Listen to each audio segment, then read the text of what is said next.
Hello everyone. আজ থেকে একটা নতুন সিরিজ শুরু করছি, যেখানে আমি তোমাদের যে কোনো একটা ট্রু ক্রাইম বা হরর স্টোরি বলবো। এই সিরিজের প্রথম গল্পটা হলো আমেরিকার বিখ্যাত একটা মুভি দ্য অ্যামিটিভিলে হররের পেছনের আসল ঘটনা। আমরা যারা হরর মুভি দেখতে পছন্দ করি তারা সবাই মোটামুটি অ্যামিটিভিলে নামটার সাথে পরিচিত।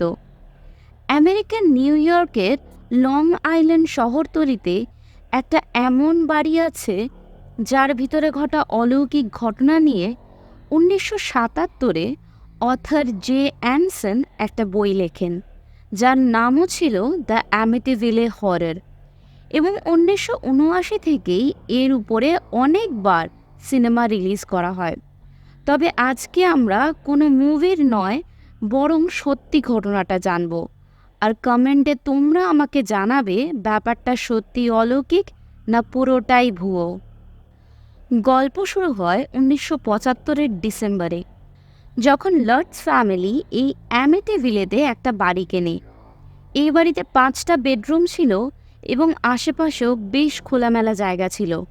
তাই জর্জ আর ক্যাথরিন লর্ডস মাত্র $80,000 এই বাড়িটা কিনে নেয়। কিন্তু এই সুন্দর বাড়িটার একটা ভয়ঙ্কর অতীত আছে। ঠিক 13 মাস আগে এই বাড়িতে ডিফয় ফ্যামিলি থাকতো, যেখানে মা, বাবা আর তাদের 5 জন সন্তান ছিল। 13ই নভেম্বর 1974-এর রাতে বাড়ির বড় ছেলে রনাল্ড ওর বন্ধু হ্যারির কাছে যায় এবং বলে ওর মা, বাবা সমেত পুরো পরিবারকে কেউ গুলি করে হত্যা করে দিয়েছে। হ্যারির সঙ্গে সঙ্গে পুলিশকে ফোন করে এবং পুলিশ ওই বাড়ি থেকে ডিফয় পরিবারের 6 জনের লাশ উদ্ধার করে। রনাল্ড জানায় এই ঘটনার সময় ও বাড়িতে ছিল না। ও যতক্ষণে ঘরে পৌঁছেছে ততক্ষণে সবাই মারা গিয়েছিল। কিন্তু বাড়ি সার্চ করে পুলিশ রনাল্ডের ঘর থেকেই একটা রাইফেল পায়, যেটা দিয়ে খুনগুলো করা হয়েছিল। তখন রনাল্ডকে একটু চাপ দিয়ে জিজ্ঞাসাবাদ করলে ও কনফেস করে যে ওই ওর বাবা, মা এবং 4 জন ভাই বোনকে গুলি করে হত্যা করেছে। কোর্টে ট্রায়ালের সময় রনাল্ড জানায় ওর মাথার ভেতরে সবসময় একটা আওয়াজ করত, যেটা ওকে ওর পরিবারকে মেরে ফেলতে বলতো। রনাল্ডের উকিলও এই বিষয় নিয়েই ওর পক্ষে লড়েছিল, যাতে রনাল্ডকে মেন্টালি আনস্টেবল বলে ওর শাস্তি কমানো যায়। কিন্তু জাজ এসব দলিল মানতে চায় না এবং রনাল্ডকে 6টা আজীবন কারাবাসের শাস্তি শোনায়, মানে 150 বছরের জেল হয়। লাটস ফ্যামিলি রনাল্ড ডেফোর সব ঘটনাই জানতো, কিন্তু এত কম দামে এত বড় বাড়ি কেনার সুযোগটা ওরা হাতছাড়া করতে পারেনি। জর্জ আর ক্যাথরিন ভেবেছিল ঘরে প্রবেশ করার আগে লোকাল চার্চের প্রিস্ট ডেকে ঘরে শুদ্ধিকরণ করে নিলেই সব ঠিক থাকবে। তাই যেদিন লাটস পরিবার নিজেদের জিনিসপত্র বাড়িতে শিফট করে, সেই দিনই প্রিস্ট বাড়িতে ব্লেসিংয়ের জন্য আসেন। বাড়ির দোতলার ঘরে, যেখানে রনাল্ডের 2 ছোট ভাই মার্ক আর জন থাকতো, সেখানে ঢোকার পর প্রিস্টের সে ঘরটা বেশ ঠান্ডা বলে মনে হয়। তাই তিনি ওই ঘরে হোলি ওয়াটার ছেটাতে শুরু করেন। তখনই প্রিস্টের কানে কারো চিৎকারের আওয়াজ আসে যে তাকে বাড়ি থেকে বেরিয়ে যেতে বলছিল। প্রিস্ট তাও নিজের কাজ করছিল যখন তার গালে কোনো অদৃশ্য শক্তি জোরে একটা চড় মারে। প্রিস্ট তখনই ওই রুম ছেড়ে বেরিয়ে আসে এবং লাটস পরিবারকে বেশি কিছু না বলে শুধুমাত্র অ্যাটিকের ঘরটাকে ব্যবহার না করতে বলে যায়। তাই লাটস পরিবার অ্যাটিকে সেলাই মেশিন ইত্যাদি ছোটোখাটো জিনিস রেখে আসে। কিন্তু এই বাড়িতে কাটানো প্রথম রাত থেকেই লাটস পরিবার অদ্ভুত কিছু অনুভব করতে শুরু করে। যেমন বাড়ির মধ্যেই কিছু কিছু জায়গা বেশ ঠান্ডা ছিল, ঘরে যখন তখন খুব বিশ্রী গন্ধ আসতো এবং দেওয়ালে বা দরজায় বারবার সবুজ রঙের কাই জমে যেত। এই বাড়ির কর্তা জর্জ বেশিরভাগ সময়ই ফায়ার প্লেসের কাছে কাটাতো, কারণ ও সবসময় ঠান্ডা লাগতো। বাড়ির সবারই মোটামুটি মেজাজ গরম থাকতো এবং সবথেকে ছোট মেয়েটাকে ওর মা ক্যাথরিন ইম্যাজিনারি কারোর সঙ্গে কথা বলতে দেখত। এই মেয়েটা বলতো ও জোডি বলে একটা লাল চোখওয়ালা পিগের সঙ্গে কথা বলে, যাকে ও ছাড়া আর কেউ দেখতে পায় না। জোডি ম্যাজিক করে নিজের চেহারাও বদলাতে পারে এদিকে ক্যাথরিনকেও যেন কেউ মাঝে মাঝে ছুঁয়ে চলে যায় বলে ওর মনে হয়। মানে লাটস ফ্যামিলির কেউই পুরোপুরি শান্তিতে ছিল না। এর মধ্যে একদিন অ্যাটিকের ঘরটাতে একরাশ মাছি ঢুকে পড়ে এবং সারা ঘরে ছড়িয়ে যায়। এই ব্যাপারটা অদ্ভুত ছিল, কারণ এটা ঠান্ডার সময় ছিল, যখন পোকামাকড় প্রায় দেখা যায় না বললেই চলে। এর ঠিক একদিন পরই জর্জ রাতে 3:15 হঠাৎ ঘুম ভেঙে উঠে পড়ে। আর এই সময়টা ছিল ডিফাও পরিবারের হত্যার সময়। এরপর থেকে জর্জের মাঝে মাঝেই এই 3:15 সময়ে ঘুম ভেঙে যেত এবং জর্জ ভয়ে একদম সিঁটিয়ে যেত। এরকমই এক রাতে জর্জের ঘুম ভাঙলে ও দেখে ক্যাথরিনের জায়গায় একজন বয়স্ক মহিলা ওর পাশে শুয়ে আছে এবং সে জর্জের দিকে তাকিয়ে খুব ক্রিপি ওয়েতে হাসছিল। জর্জ এই দৃশ্য দেখে চিৎকার করে কাঁদতে শুরু করে এবং তখনই যেন বুড়ি গায়েব হয়ে যায় এবং জর্জ সেই জায়গাতে ক্যাথরিনকেই আবার দেখতে পায়।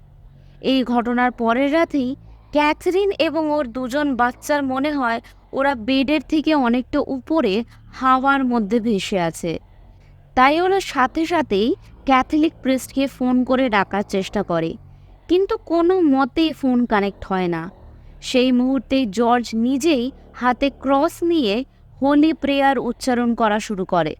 তখনই যেন ওদের কানে কারুর আওয়াজ আসে যে জর্জকে চুপ করতে বলছিল, আর তাছাড়াও যেন অনেক শয়তানি আওয়াজের ফিসফিসানি চলছিল। পরের রাতে এই ঘটনা আরও বেড়ে যায়, যখন ঘরের জানলা দরজা নিজে থেকে খোলা বন্ধ হচ্ছিল এবং আসবাবপত্রগুলো নিজে থেকে সরে যাচ্ছিল এবং ছেলে মেয়েগুলো হঠাৎ করেই হাওয়ায় লেভিটেট করছিল।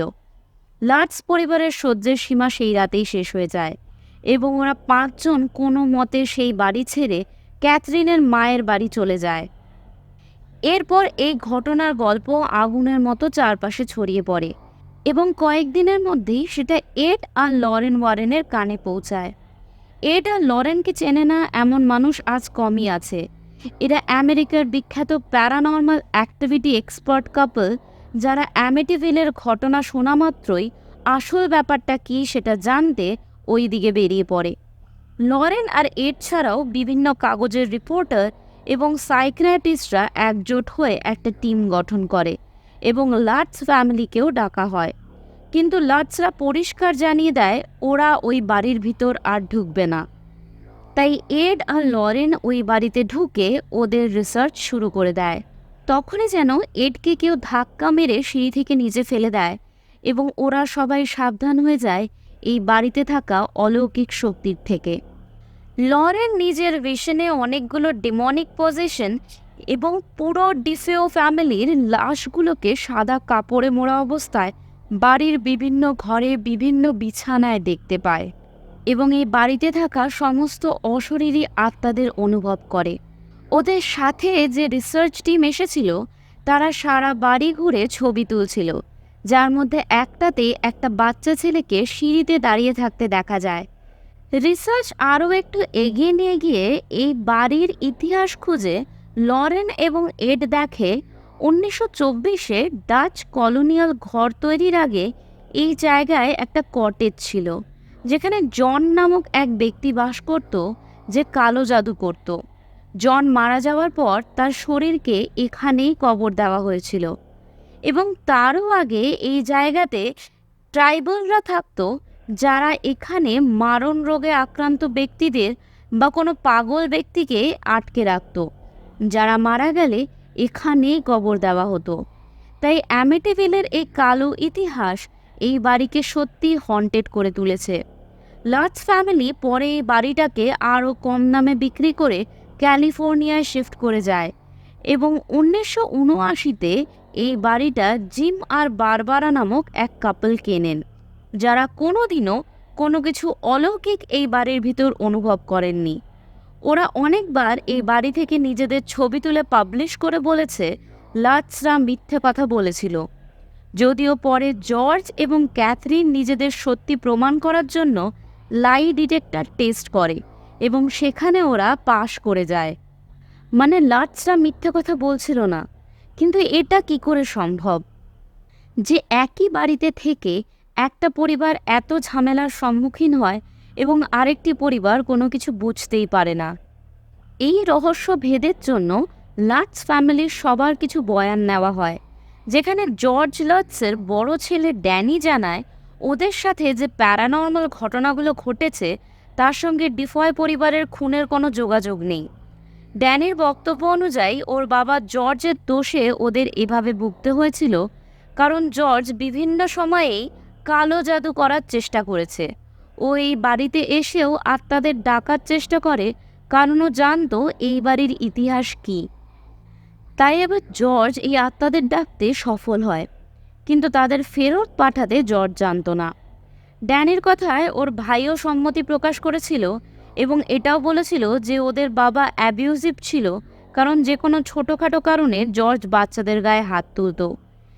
ড্যানি এরপর থেকেই ওর পরিবার থেকে দূরে কুইন্সে থাকতো, কিন্তু তাও দুঃস্বপ্ন এবং দুর্ভোগ ওকে ছাড়েনি। মানে এই প্যারানর্মাল অ্যাক্টিভিটিগুলো অ্যামিটিভিলে বাড়ির সঙ্গে নয়, বরং লাটস ফ্যামিলির সদস্যদের সঙ্গে কানেক্টেড ছিল। সেই জন্যেই জিম ও বারবারা বা তারপরেও এই বাড়িতে থাকতে আসা আর কোনো পরিবারই কোনো অলৌকিক শক্তির দেখা পায়নি। জর্জ আর ক্যাথরিন 2006 এবং 2004-এ মারা যায় এবং রনাল্ড ডেফাও 2021-এ নিজের শাস্তি কাটতে কাটতে জেলেই মারা যায় এবং অ্যামিটিভিলেকে আবারও রেনোভেশন করে অন্য লোকের কাছে বিক্রি করা হয়েছে, যারা খুব শান্তিতে সেই বাড়িতে বাস করছে।